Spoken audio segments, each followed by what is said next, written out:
नमस्कार प्रिय दर्शक बंधु मु अजय मिश्र स्वागत करुछि विधि विधान ओडिया चैनल पुणी एक नूतन अध्याय को।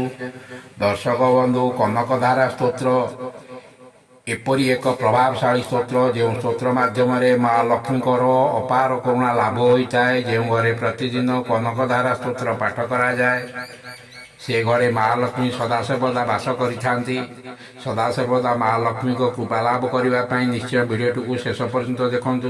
भिडियोटी को आरंभ करने पूर्व कही रखी कि दर्शक बंधु जदि आपण एपर्यंत भी मोर चैनल को सब्सक्राइब करना दयाकोरी चैनल को सब्सक्राइब कर दिंतु। पाखे बेल आइकन को क्लिक कर दिंतु फल मुझे अपलोड कर समस्त शिक्षणीय वीडियोर नोटिफिकेशन आपड़ सर्वप्रथमे पाइपर। वीडियोटी भल लगे लाइक शेयर कमेंट निश्चय करेंगे।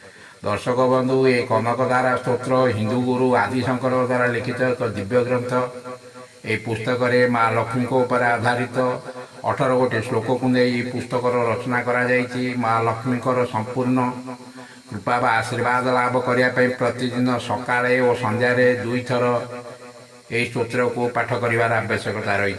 दर्शक बंधु आपणकर समय अनुसार चाहिए आपण सकाळे किंबा संध्यारे गोटे थर पाठ करें। जदि दिन को गोटे थर पाठ करना तेबे प्रति शुक्रवार एवं पूर्णमी दिन निश्चय या गोटे थर पाठ करूँ। आपन को ये पुस्तकटी बहुत कम पैसा अर्थात 10 टकर 15 टका मध्य प्रत्येक भाषा यही पुस्तकटी को आपण जेकोसी बही दुकान रे सहजरे पाइपर। तेबे एठारे गोटे प्रश्न उठे यही पुस्तकटी को कनकधारा स्तोत्र कहीं कहगला। जेपरी अनेक बिंदुर सम्मिश्रण में सरल रेखाटी होता है सेहीपरि अनेक श्लोकर समाहार स्तोत्रटी होता है। तेणु आर्थिक संकट दूर करने दारिद्रतार रक्षा पाइबा आर्थिक अनाटन को दूर करने जिते गुड़िए प्रभावशाली मंत्र अच्छी सबुठारु श्रेष्ठ उपायटी है प्रतिदिन कनकधारा स्तोत्र पाठ करवा। दर्शक बंधु कनकर अर्थ हो सुना, धारार अर्थ हो प्रवाहित होगा बोहिबा। जो स्तोत्र पाठ कर सुना अर्थात धनर प्रवाह मान होता है से एक दिव्य ग्रंथ को निश्चय प्रतिदिन पाठ कर आवश्यकता रही। दर्शक बंधु एटारे प्रश्न उठी पारे जो मैंने पुस्तकटी को संपूर्ण शुद्धतार सहित पाठ करें ना से कौन करेंगे से